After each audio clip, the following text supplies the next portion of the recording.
Hello friends, ఎలా ఉన్నారు? ఈ వీడియోలో ఈజిప్షియన్ నాగరికత గురించి కొంత సమాచారం అయితే తెలుసుకుందాం. ఈ నాగరికత దాదాపు 3000 సంవత్సరాల పాటు కొనసాగింది. క్రీస్తుకు పూర్వం 3100లో ప్రారంభమైన ఈ నాగరికత క్రీస్తు శకం 31 వరకు కూడా కొనసాగింది.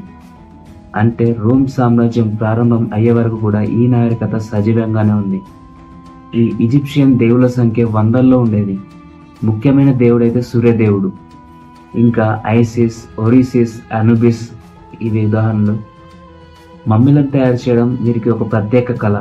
మానవ శరీరాన్ని 70 రోజుల పాటు శుభ్రపరిచి అంగాంగాలను తొలగించి ప్రత్యేకమైన జార్లలో ఉంచేవారు. ఇవి క్యానోపిక్ జార్స్ అని పిలువబడతాయి. ఈ ఈజిప్షియన్లు మాటలను వ్రాయడానికి చిత్రలిపిని వాడేవారు. ఇందులో 700కి పైగా గుర్తులు ఉన్నాయని భావిస్తున్నారు. అందులో సింబల్స్, ఎనిమల్స్, ఆబ్జెక్ట్స్ కూడా ఉండేది. స్త్రీలతో పాటు పురుషులు కూడా అలంకరణకి ప్రాధాన్యం ఇచ్చేవారు. వారు కళ్ళ చుట్టూ కాజల్ను వాడేవారు. ఇది సౌందర్యంతో పాటు దృష్టిని మెరుగుపరుచుకోవడం, కీటకాలను నివారించడం కోసం కూడా ఉపయోగపడేది. ఇంకా నైల్ నది లేకుండా ఈ నాగరికత ఉండేది కాదు.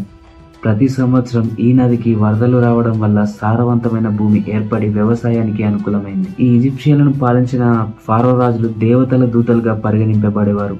వారికి పూర్తి అధికారాలు ఉండేవి.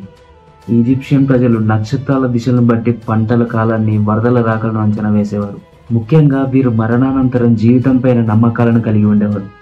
వ్యక్తి చనిపోయిన తర్వాత అతని హృదయాన్ని మాత్ అనే న్యాయదేవత యొక్క త్రాసుతో తూకం వేయబడుతుందని, హృదయం బరువుగా ఉంటే అతను పాపాలు చేసేవాడని భావించి అతని ఆత్మను అమ్మిట్ అనే సింహం మరియు నక్క, మొసలి కలయిక కలిగిన ఒక భయంకరమైన రాక్షసుడు తినేసేవాడు.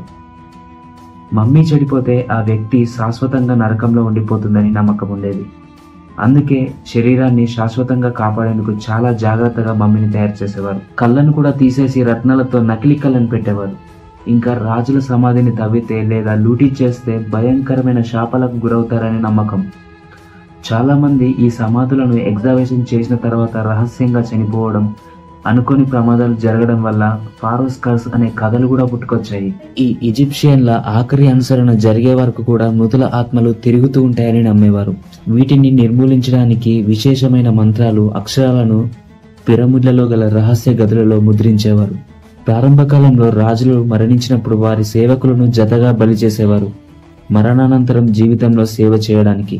తర్వాత ఈ సాంప్రదాయం స్థిరపడగా ఉషబ్ది అనే చిన్న బొమ్మలు తయారు చేసి దాని స్థానంలో ఉంచే పద్ధతి ప్రారంభమైంది.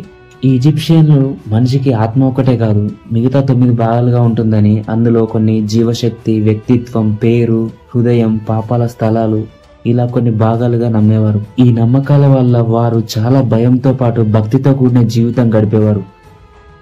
మరణం తర్వాత కూడా ఒక బెటర్ లైఫ్ ఉండాలని వారు గట్టిగా నమ్మేవారు.